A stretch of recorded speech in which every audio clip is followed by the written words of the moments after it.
How's everybody going?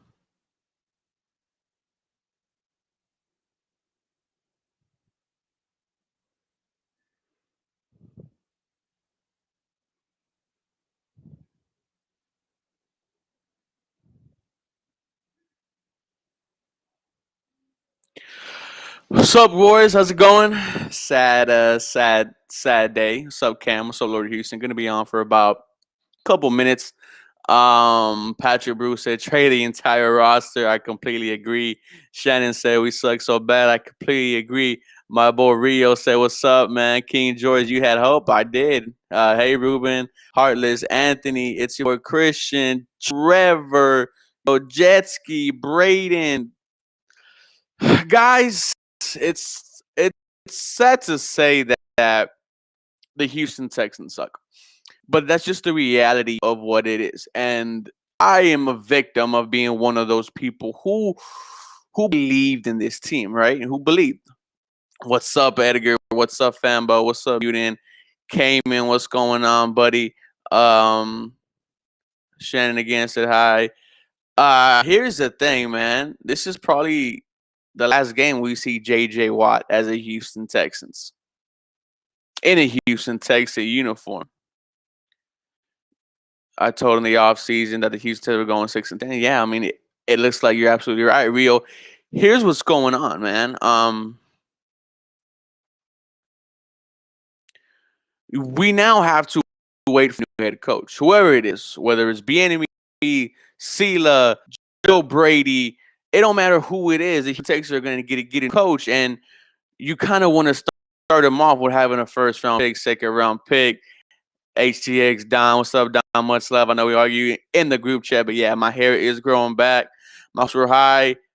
Um, Basically, what I mean by this is a bye week. Everybody should be up for sale. Everybody should be up for sale, except for Deshaun Watson, Lermy Tunsil, Titus Howard, and that's pretty much it. Everybody else should be up for trade. And I just want to let y'all know that even if we get a head coach, things not going to turn like this. It's not going to be quick. We are in a bad spot. We're in the Houston Texans are in a horrible spot when this team just isn't good, man. And it's crazy how Bill O'Brien let it get this bad. But then that's what happens when you want to be the big dog. That's what happens when you want to play God in the organization and you say, give me all the power. Let me run the offense. Let me be the guy in charge of contract. Let me be the guy who in charge on draft day. And the product on the field just isn't where it needs to be. Somebody said we're jokes. We definitely are. Came and said, cut David Johnson. Cut David Johnson, man. Our line is horrible. Tunsil gets traded. We're gonna be horrible. Tunsil's not gonna get traded. Um, Murray too. Thank you, Juan. Players have been brought in to help this defense, and what did you expect, guys? What did you expect by signing Eric Murray's? What did you expect by letting go DJ Reader? Did you guys think it really wasn't? You don't have you don't use Blacklock. I don't think Grenard has ever seen the field.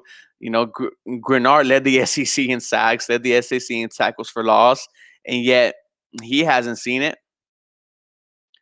Fuller, Watt, Merciless, and a fourth for a first and a second. It all depends where you send them, man.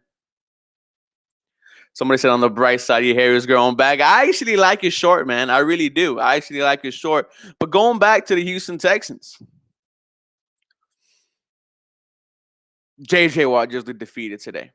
JJ Watt looked like he was done with this franchise. He looked like he was just out of it mentally. I mean, and he still played great. JJ Watt has been an absolute monster this season, and it's time for you to trade him. It is time for you to send him where he wants to go and try to get it. Send him to Green Bay. Send him to the Pittsburgh Steelers. Send him somewhere that's going to benefit you and benefit the other team. You need a first round pick, man. You need a high second round pick, or this team is not going to get better in any way, shape, or form. If you could trade JJ, if you could find a way to trade Stills, if you could find a way to trade um, Justin Reed, to find a way to trade Justin Reed. Justin Reed has an absolutely horrible.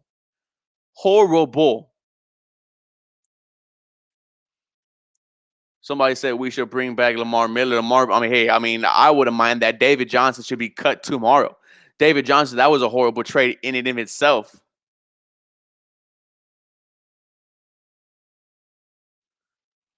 Somebody said you're still trying to trade JJ. How long have you reading JJ Watt's emotions? I'm saying to trade JJ, man. Season I've been saying to trade JJ.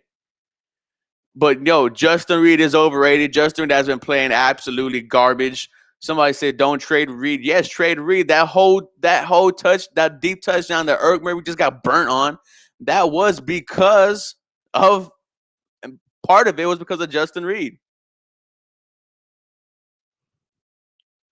Trade Watson for 2 firsts. Okay, Watson's not going anywhere, bro. Trade Justin Reed for Michael Gallup. No, dude. We don't need no more offensive weapons. We don't need no more offensive weapons. We need to focus on getting this defensive line shored up. We need better defense, not no Michael Gallup. Absolutely agree. Okay, then trade Murray. Murray has no trade value, and that's also the situation that we in, because we can't trade Eric Murray because he has no value. Kiki Kuti because he has no value. We can't trade just because his contract is freaking huge, and also you're not going to get any value out of him. That's the players you brought in to help build this team, and yeah, they suck. Trade away DeAndre Carter, no trade value. Financially, Bob Efforts, I absolutely agree. Lonnie ain't making plays. Moving back, moving back to corner. I think he's gonna stay at safety, bro. If we don't trade Fuller, he goes for agency after the year, and if you franchise tag him, he gets 18 million for 1 year. Yeah, I mean, you're gonna have to do something with Will Fuller. We need D Hobbs. I mean, D Hobbs not coming back. Exactly. Cut Hargreaves. 74 people in the chat, man. But yes, man. I mean, you got to we need some safeties and cornerbacks. We need something, man. We need absolutely something that is going to boost his defense up, because I like the way the offense is playing. When you bring in a new offensive coordinator, a new offensive scheme, Watson, just like Verlander, over for that position, dude, come on, man. Let's be smart here, dude. Let's be smart, man. Come on now. They need to redo the whole defense. I absolutely agree. I mean, yeah, you also can't trade special comment from Mr. James from Texans Unfiltered. Trade Stills, trade Merck, trade JJ for picks and picks only. The offense lost this game. The offense did lose this game. The defense did put you in a position to come back, and yet nothing happened. Big shout out to Mr. James from Texans Unfiltered. Everybody, one of the best, the best podcast for the Houston Texans on. They have a great team. Jordan from Texans Thoughts, Patrick Storm. Shout out to James, man. One of my quote unquote boys, one of my mentors who's helped me out. Fire. You know what, James? How about you come on, man? Let me send you the link real quick. Wait, give examples of trades, Mr. Ruben Rodriguez asked. I mean, examples of trades is you don't expect to get players back. Trade for picks that the new head coach could use in this upcoming draft. I am young, Ari Gold. Give me 1 second, guys.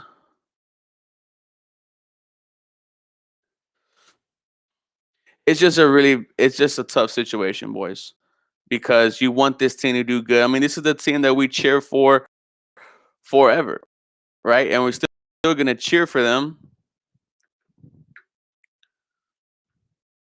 So now we're looking at what's going to happen. Let me grab the AirPods. James is coming on the channel, guys. We are nothing without D Hop. No, we're not. We have Deshaun Watson, and Deshaun Watson looks as frustrated as he gets. Look frustrated he gets. The offense had a huge part in this of losing this game. Let's be honest with ourselves. But the MO of the we don't condone the N word here. Please see me on the basketball court. Stills or Fuller with Watt to Green Bay, wouldn't mind that at all. They wanna prove David was worth the trade. He wasn't worth the trade, man. Absolutely horrible. Deshaun needs to work on his ball placement. I absolutely agree with you. Deshaun can get better. Everybody, this man needs no introduction. You already know how he is. One of the main co-hosts from Texans Unfiltered. We have James. How's it going, bro? Hey there, sweet cheeks. About time I had you on, man. Yeah, I'm just sitting here trying to have a football Sunday. It's ruined as usual by just, a team that just likes to shit on their fan base. So, fire sale. Trade everybody. I mean, you want to say that emotionally, that's the right decision, you think, but technically, no. Like, there's still core pieces that you can build around and make moves. Like now, it's at the point where 1-6 means, is there a chance they go on a run? Sure. Are they mathematically eliminated? No. They have a favorable schedule. Could they make a push? Sure, they could, but they're going to lose to the Pats, so that's a guarantee. The Titans look legit. So that's another loss unless we play them in a week where there's going to be, they're going to rest their players. Colts are still feisty. The Browns just came back from like 21-0 and beat the Bengals. The Browns aren't great, but they have a great run game. So I just don't see it being feasible. I don't want to say trade everybody, but there are pieces that we need to move to be able to set up the next GM for success. And I think that's ultimately what it comes down to. Now it's past the point of rooting for the team. Like you're going to root for them. You have to. You're a fan. That's what we do. But ultimately, it's about salvaging this roster and getting value back to try to turn it around next season, because this defense, the way that it is now, it's not a next year fix. No. There's too many holes. This isn't like the offensive line where you can just, add 4 players and assume that it's going to be better. Like there's too many layers to this. So they're going to need a lot of players. Roby's hurt. So how long is he out? Probably out for the rest of the season. They'd be smart. Might as well shut down Deshaun for the whole season, in my opinion. I don't even want to see him out there. Like you've done him a disservice by wasting the last 3 years of his freaking rookie contract. Like let him sit on the bench and not risk getting hurt. Like this whole team is just awful. Our run defense was great today. No running back had over 100 yards, but they just attacked our weakness, which was a secondary. Now, when you talk about getting assets for next year's GM, the main person who has value is Justin James Watt. I have a feeling that this might be his last game as a Houston Texan. I only way it happens, I know we all think, it should happen. Only way it happens is if he goes to Cal and asks for it. Outside of that, it's just not going to happen. From a business standpoint, Cal McNair is not going to turn down the amount of money that JJ brings in. He still sells more jerseys than Deshaun Watson. He still does all these other things. He sells tickets. He brings awareness to the team, and I just don't see it happening unless he goes to Cal and asks. We'll find out. I'm waiting for the press conference because I want to see what JJ has to say, because he was really upset. It looked like he was crying, man. Yeah, he looked pissed off. It looked like Stills told Aaron, "I'll see you soon," but when they congratulated each other at the end. But so I don't know. I mean, yeah, trade JJ. Trade. I mean, I would too. I'll trade Stills. I mean, I wouldn't want to shut down Watson because that's my boy. That's my favorite player, man. But it's crazy how a head coach was able to screw this up, and not only was it the head coach, it was the chaplain. It was the guy who snaked his way up, Jack Easterby. I don't think this team gets better unless Jack Easterby is gone. Well, I mean, beyond Jack Easterby, Cal McNair decided not to fire Bill O'Brien after a 24-0, blow up in the Chiefs in the divisional round, and let him make all these moves in the offseason. Then out of nowhere decides to fire him after 4 weeks when the signs were there that it shouldn't have he should have been continued. So Cal McNair owns just as much of this fuck up and this Agree. whatever the hell is going on with this team is on him too. He's ultimately the owner. But I agree. I mean, Jack Easterby, he's a snake. He doesn't need to be here. He should be gone. But there's nobody else to make trades right now, so we're gonna have to trust Jack to go out and potentially do it. Romeo is saying all the right things in the press conference, but at the same time, like, you can't look at this roster and think, okay, we're gonna compete this year, so get what you can.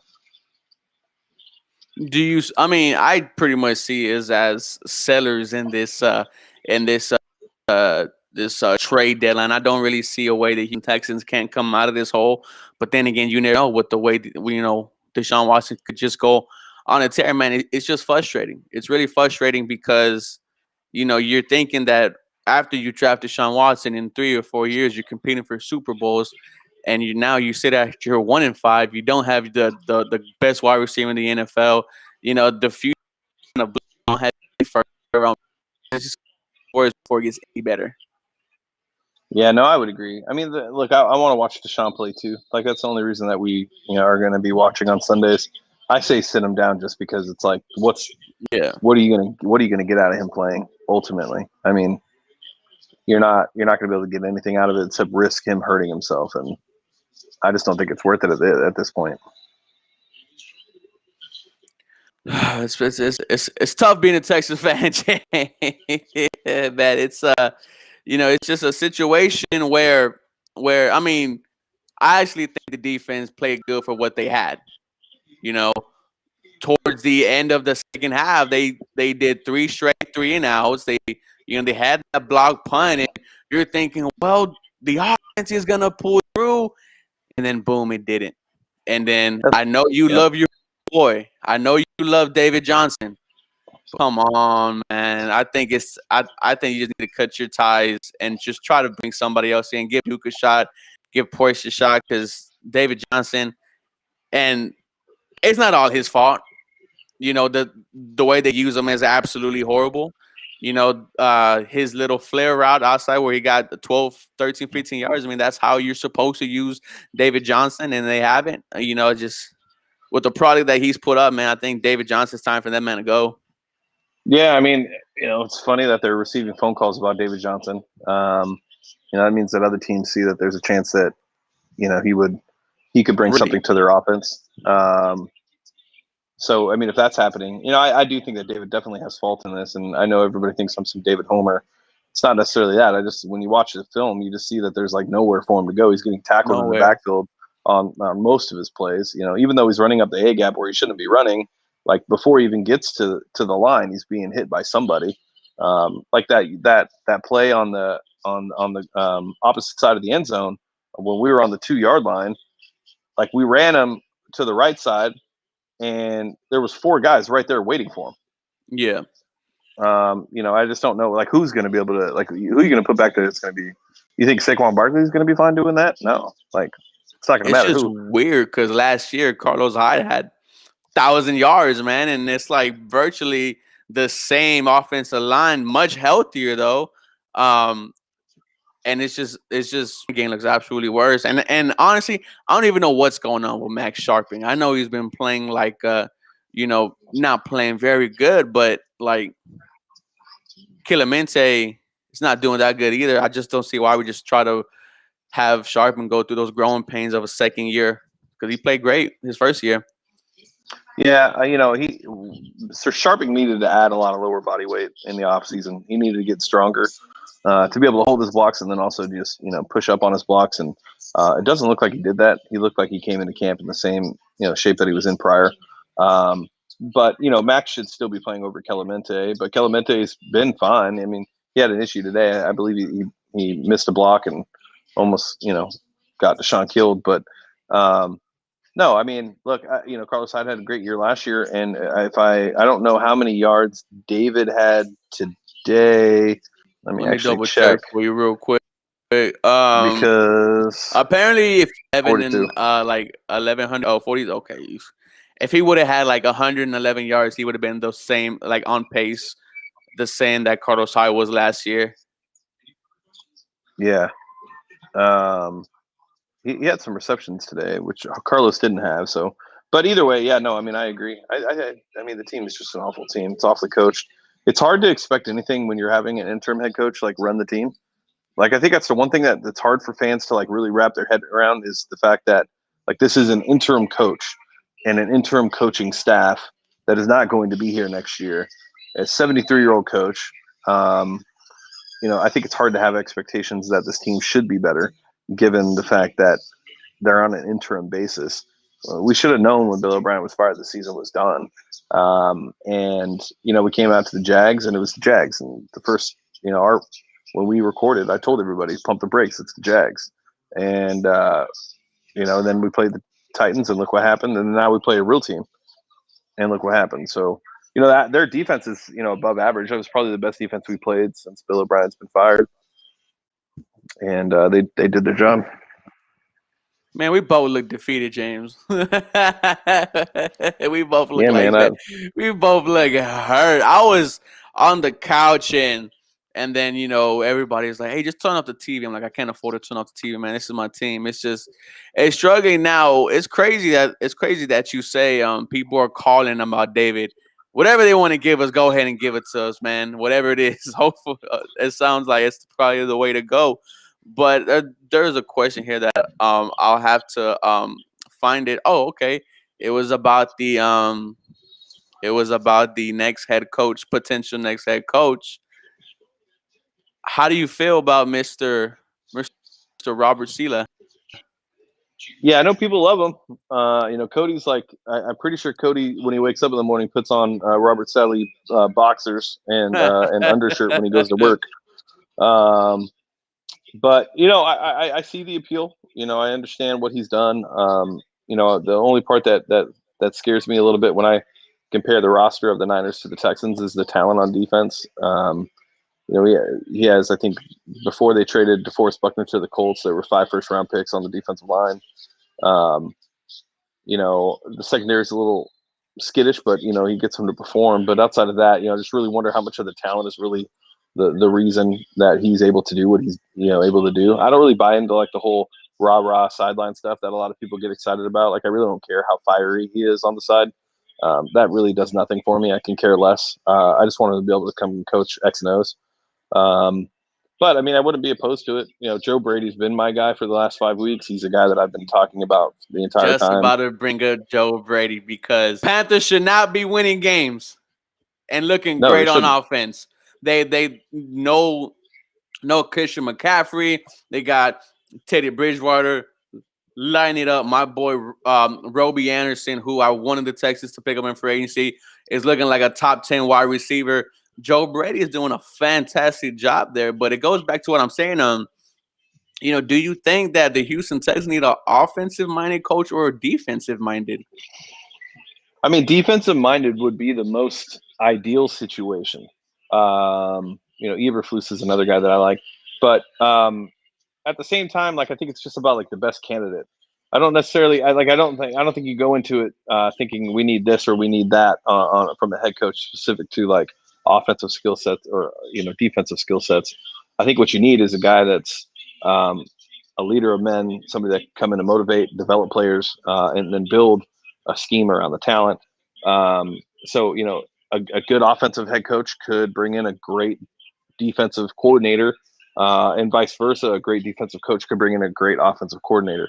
I'm not on the Eric Bieniemy train. I know everybody's on the Bieniemy train. I've never been a fan of Bieniemy. I was, but then what you brought up, I've done. Yeah. Was like, we don't know how much of it is Andy Reid and how much of it is Bieniemy. He has Pat Mahomes, Kelsey, Tyreek Hill, all these weapons, and that kind of had me like, whoa. It's kind of what happened to Bill O'Brien, right? When he had that amazing run with Tom Brady, and Tom Brady had one of his best years ever, and it's like, and that's kind of what we hired him for. Was like, okay, you did so good with Tom Brady. You're going to turn whichever quarterback you want into the next Tom Brady. So I get those kind of vibes, and I'm more the Sela, and then I think Cody got me on Joe Brady today, man. It's an exciting time with all these young, like young guys coming up. I mean, this is the first time in 7 years the Houston Texans are looking for a new chief and staff up there. Yeah, so here's the thing, though. Like, in Houston Texans talk brings it up. Eric Bieniemy and the dude that he mentioned are like the most ideal for a 1 year turnaround. I'm not looking for a 1 year turnaround. No. I'm not looking for a 2 year turnaround. I'm looking for a guy that I can build with and have an organization and a franchise that competes on a regular basis.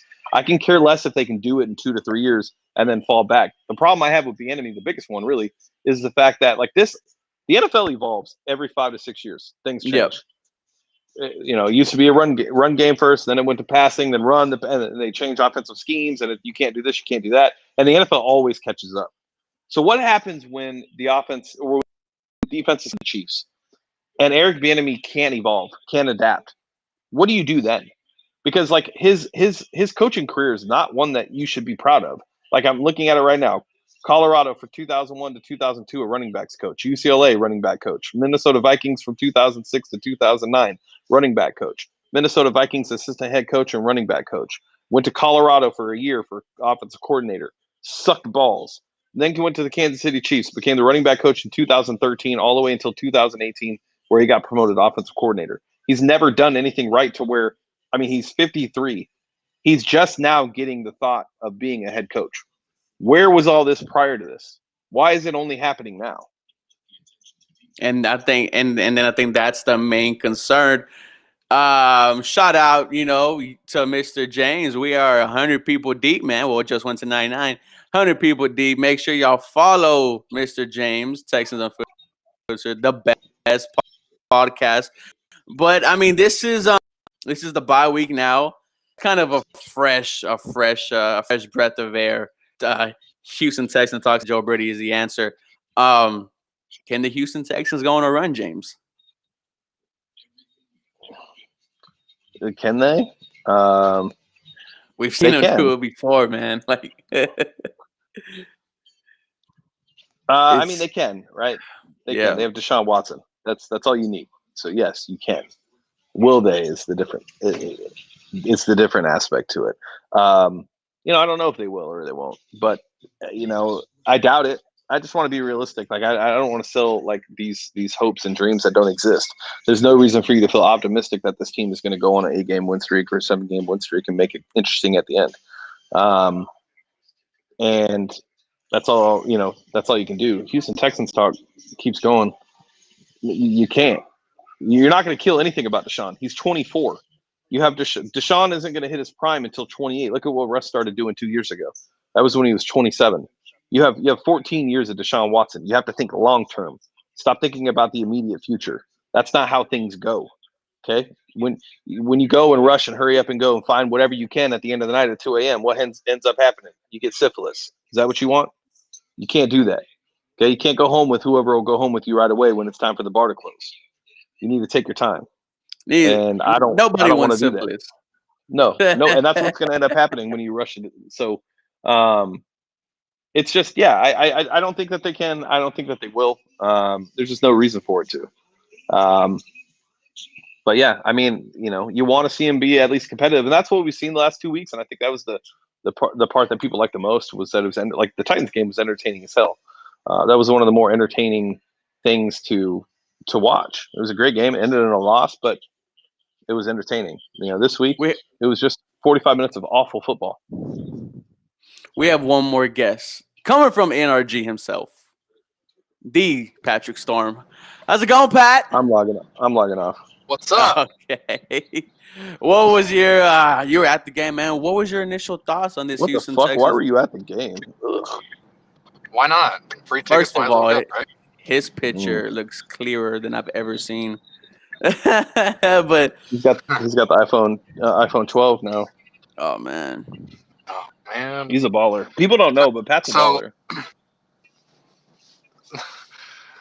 Back to football. So, man, it was just like zero execution on either side of the ball today. from everybody. Like, some people had their little spurts here and there. JJ had the couple tackles for a loss. Zach almost had the sack. Secondary was what it was going to be without Roby. I mean, what do you expect when you're throwing out Phillip Gaines, Vernon Hargraves, Eric Murray, Lonnie, and Justin Reed, and trying to cover, Devontae Adams with Eric Murray? It's just not going to work. I mean, my expectations for today were low to begin with, and they somehow went lower than what I was expecting. So, I mean, it is what it is at this point, man. The team's 1-6. The players are super pissed off. They, it's not like they're not mad at Rack. They're not mad at Tim Kelly. They're not mad at anybody but themselves, because they know that they're better than this. They know that they have the ability to play better. And I don't disagree with them, but I still think this is a very badly built football team. So, I mean, they're 1-6 for a reason, and it is what it is at this point. And that's the sad thing about it. So I asked James this question. I'm gonna ask you, Mr. Patrick. Is this J.J. Watt's last game in the red, white, and blue? No. I can't see it happening. Like, the city would burn. Regardless of the smart business sense that it would make, if you can get a good return for JJ, this city would riot. The fans, like, they're already having trouble selling out 14,000 seats as it is right now. There would be 2,000 seats filled for the rest of the season if they were to trade JJ Watt. They can't do it. And then I think at that point, everybody in the locker room would start to question their stability with the team outside of Deshaun. Well, what I said, Pat, was the only way it happens is if JJ asks for it.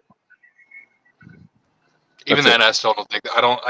Unless he goes public with it, correct. Like, then I still don't think it happens. I still think they would sit him down. Look, JJ, we know this sucks. Winning fixes everything, right? Like, winning cures all. And if they could sit him down and be like, look, we know this sucks. You've never been at this. Like, you've been a part of some lows for this franchise. This is the lowest we've been since you've been here.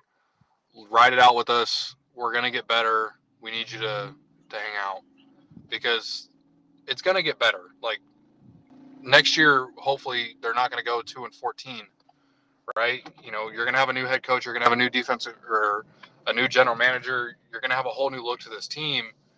And they've got to convince them to just kind of just stick with them through it, because they need him, right? He is legitimately, outside of Jacob Martin occasionally getting to the quarterback, he's the only guy getting to the quarterback on a consistent basis. Yeah, Whitney's got 3 sacks, but Whitney's not doing that every game. So JJ's the only consistent piece on that defensive line that's doing anything, in my opinion. My whole thing about trading JJ as we're 106 people deep is that you're trying to plan for the future. You're trying to stockpile draft picks for the future. It's tough to say, but J.J. Watt is not the future of this team anymore. The future is Deshaun Watson and what he's going to be able to do. So you're in a situation where you're just a horrible football team. The guy's 31 years old. You want to do him right as well. You want to make sure he could go out with the ring or a shot at getting to a ring. I think I hate that narrative. I don't want to talk over you, but I hate that. Like, I hate that people say, okay, well, JJ deserves a ring. Yes, JJ deserves a ring, but you're not. The NFL is not based on helping other teams win. You don't go out and trade somebody to another team just so that they can go win a ring because, you like the guy, right? You want your team to be able to win. And so, yes, JJ is the only piece that I can see outside of Will Fuller getting a decent return. But by trading J.J. Watt at this point, all you're doing is making the incoming GM's job even harder, regardless of what kind of a pick you get. Because you're taking a key component to that defense, regardless of how bad it is, and taking it out. And now you're having another hole that you have to fill. It's already a bad hole. It's already a very big hole in the run defense, but you've made it exponentially bigger by taking and trading away J.J. Watt. But you've also freed up $18 million in the next year to be able to sign a guy that can fill that hole and be just as good. That's so much easier to do now without him having any guaranteed money. You can extend him and rework that money and lower his cap hit easily. We've seen it time and time again with other teams. If he lets you. Yeah. He doesn't really have a choice at this point, because he's either going to get cut and go somewhere and take a pay cut because no one's going to pay him $18 million a year to be on their team. But you know they're not going to cut him either. Okay, but so he has a little bit of leverage. I get that, right? Like, he has a little bit of leverage. But if he really truly cares and wants to help this team be better, if he's not going to be the selfish guy that we know behind the scenes, we've heard the rumors and the stories that he is, then he will take a pay cut and stick out with his team. All they're going to have to do is be like, all right, tell you what, you have 18, what's his cap hit next year? 15.5 or 18.6? All right, so we'll extend you out 3 years. We'll give you $10 million guaranteed over those 3 years, right? It'll come in the first 2 years, and we'll give you, I don't know, a $35 million extension. And he's going to tell you to kiss his ass. Then you trade him. If it gets to that point, then you trade him. But I think you have to try. I mean, you got to at least try, right? Like, unless somebody's knocking down your door and saying, hey, we'll give you 2 first-round draft picks for JJ, you're not trading him. It just doesn't make sense. I think the fan base is, I think they use the he deserves better, needs a ring narrative as a way in their mind to justify actually trading him. I don't think they actually mean it. I think they're scared to come out and say, trade J.J. Watt. So ultimately they hide behind the narrative of, yes, he deserves better. We got to get him a ring. We need to put him on a competitive team. They say that so that way they feel better about actually saying trade J.J. Watt. That's all it boils down to. But to me, I mean, I think you do. I think you make the call. I think you ask JJ, what do you want to do? If he's not going to come up to me, I would ask JJ, what do you want to do? And let him put it out there. Ultimately. Patrick, you're back. Rio Talk says you suck for going to the game, and he said Ed Dobbs for GM. He's one of the names that they're looking at, so we'll see. I love that. We'll see. Man, we have a lot of don't trade JJs. A lot of don't trade JJs. I mean, it sucks, man. Like, as me growing up, still young, we are 122 people deep, boys. But I grew up watching JJ Watt. And, you know, it comes to the realization that maybe it's time. It's like what the great Harvey Dent said, man. You either die a hero or live long enough to see yourself become the villain. And I think it's just get to that point. But, James, I really wanted to ask you a question. Since the firing of Bill, I think this offense has done much more better. Like, what were your thoughts on this offense since the firing of O'Brien? I think the offense did fine against 2 shitty defenses, and then they played an average defense today and came out and laid an egg. That's what I think. I think that they played a defense that can scheme well, has great edge rushers, has a very good secondary, and Jair Alexander specifically. And I think that they went out and dropped an egg. They had a ton of opportunities today. Ton. They had so many opportunities to actually win this game on offense. The defense did enough to force 3 punts. Like, they didn't, and I think only one of those punts ended up in a score. You know, the field goal, settling for field goals, the 4th and 4 punting and not going for it. There's a lot of issues on this offense. And Brandon Cooks just said it all goes back to inconsistencies in practice, that there's a lot of inconsistencies and he wouldn't name names. So it makes a ton of sense. Yeah, Houston Texans Talk says people are not mentioning the leeway teams will get with the cap post-COVID. You know, it's just trying to understand what leeway means. What leeway? The cap's going to go down, so there's no leeway. Well, I guess that it is. Pat, how did the players look like leaving the field? Like they're 1-6. Like they just got their shit kicked out of them for 2 weeks in a row. I mean, yeah, they were competitive in that Titans game, but the defense got the hell beat out of it, right? Like you gave up over 600 yards, and then today, like you had zero answer for Aaron Rodgers and a backup running game. And I get it, their running game outside of Aaron Jones is still really good, and can be very good, and they showed that today. But Devontae Adams looked like, what we know Devontae Adams can look like when you've got Phillip Gaines covering him. So it was just a long day, man. These guys don't like losing, regardless of who they are or where they're at in their career. Like, they're all competitors and they hate losing. And today was just another reminder of that. Like, it sucks for them. It sucks for the fan base. It sucks for the city of Houston.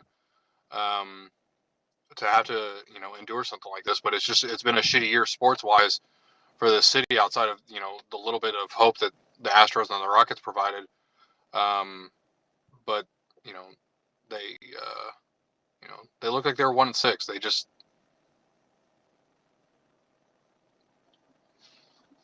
Is there so besides Watt, is there any chance that players get moved? They gotta come with an offer that's gonna, make them feel really good about it. They are not openly shopping anybody. They're not calling teams and saying, "Hey, we'll give you Fuller for this." They're not calling teams and saying, "Hey, we got Watt on the block," or there's none of that going on, right? Like, Jack Easterby does not feel confident enough to making phone calls and getting into haggling matches with other GMs. He wants a GM to call him and say, "Hey, we'll give you a first and a third for Watt and Stills."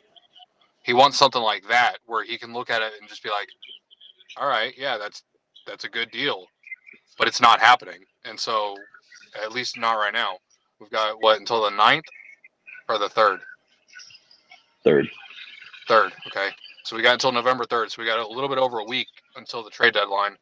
And things may change.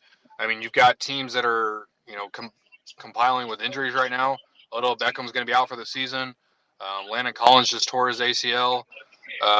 So it's like you've got teams, and I know Washington's not really competitive, but the Browns are competitive. So they may be like, all right, well, we just lost Odell. What can we do for Will Fuller? Or what can we do for Kenny Stills and get another veteran body in there? Because the Browns have a ton of cap space and they have a ton of draft picks still. So we'll see. But I mean, there's teams calling. There's teams calling. 100%. There are teams calling. It's just got to be the right trade. Offers. Yeah, and you got to understand the thought process of the organization right now. Like, they could make moves that are potentially more damaging to this team and makes this job less desirable for other candidates. So they're not going to go out and do something that's going to be crazy. That's just not the way it works. They have to be able, if they see value, kind of like what Patrick was saying, like, as far as getting blown away on deals. I don't know if it'll have to take a blow away deal, but I think a fair deal is something that they would take for, like, Kenny Stills, who only, it was very strange that he got a ton of snaps this week compared to what he's played in the past. So I find that pretty alarming. I would assume Kenny Stills will likely be dealt, but outside of that, I don't know if there's anybody else that'll really be dealt. I know the teams have called about Whitney too, but I don't know if Whitney's actually going to get traded. It's a crazy situation. Carlos, thank you for the $2. Sorry to say our season is over. Looks like it is. Guys, we're at 123 people on the live.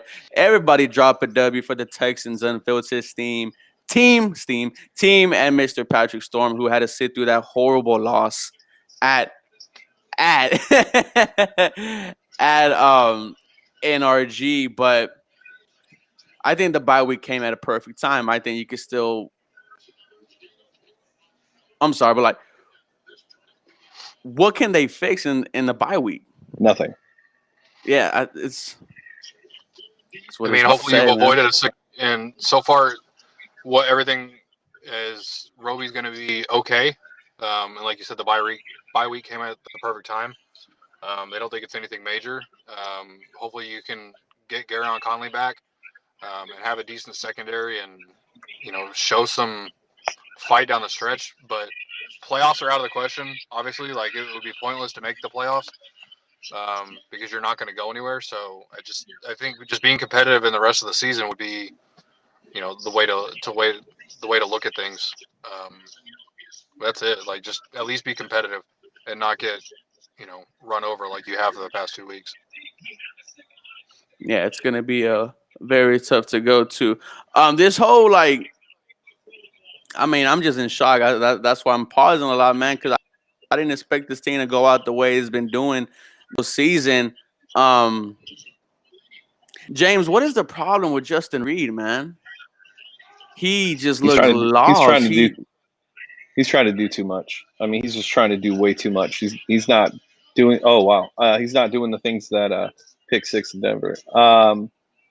He's not. He's just not doing what he's done in the past. He's trying to overcompensate on every play, and I don't know why. I think last week I mentioned it on the pod. Like, coming into the season, I expected Justin Reed and Zach Cunningham to be the two guys that took a step forward in their development and being two staples of this defense.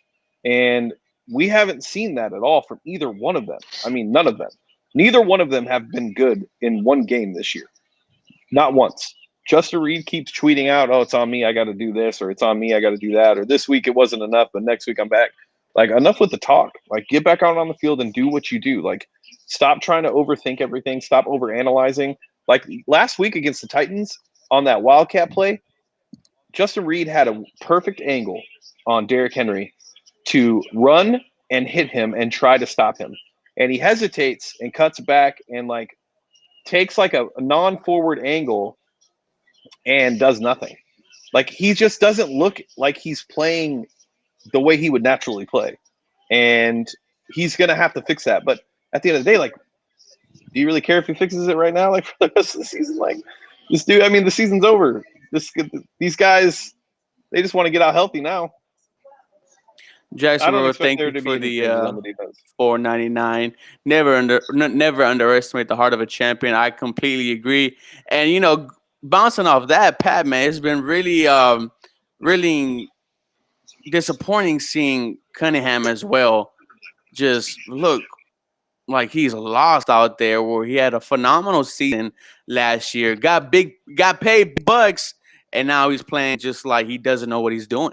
So is that a scheme issue? Was that an Anthony Weaver issue, or is it just he's just playing bad? It's mental, man. It's 100% mental, and it's not. Zach is smart enough that he knows what he needs to do, but Zach has reverted back to a lot of the bad tendencies that he had in college, and that's trying to arm tackle and stuff like that. And he gets caught looking in the backfield a lot, and that's why he gets caught out of position on a lot of things. And I think what it is these guys, they know that they're kind of in that leadership spot, and that they're gonna be kind of looked to make plays and stuff like that. And like James said with Justin, is they're just trying to do too much. They're trying to make things happen that are way out of their control, and way out of their ability, and it's hurting them more than it's helping this defense. And I think if they just kind of got back to the fundamentals and doing what they do best, and I think that this week would be huge for them to kind of just get a week away, clear their head, and watch some film, and I wouldn't even watch film from this year, because all it's going to do is just kind of keep compounding that, the bad stuff, the negativity, and go back to the years where they've done things well and watch that and kind of get those things back in their head and just build off of that and moving forward. I think they'd be okay, but I don't see it being Weaver's issue, because Zach knows what he's supposed to do. Justin knows what he's supposed to do, but they're trying to do too much. I mean, it's just something that you would expect them to not make the mistakes year in and year. Sorry. Jeez Louise, boys. It's been a rough couple of days. No, with that COVID, I got tested on Monday. I'm tested on Tuesday. 108 people deep, boys. We're gonna have it. We're gonna end it here. Mr. James, please let them know where they can find you at. Oh, you can find me at Houston FP Pod Guy on Twitter, and then you can follow me and Patrick anywhere on any of our Texans Unfiltered anything, website, Instagram, stream, YouTube, podcast, whatever, anything. Just look up Texans Unfiltered. You'll find us at the top. Yes, sir. Mr. Patrick Stone, they already know who you are. A guy who constantly drops bombs on here. A guy who constantly corrects people when they're wrong. You already know who I am, guys. As always, y'all have a blessed Sunday. Y'all be safe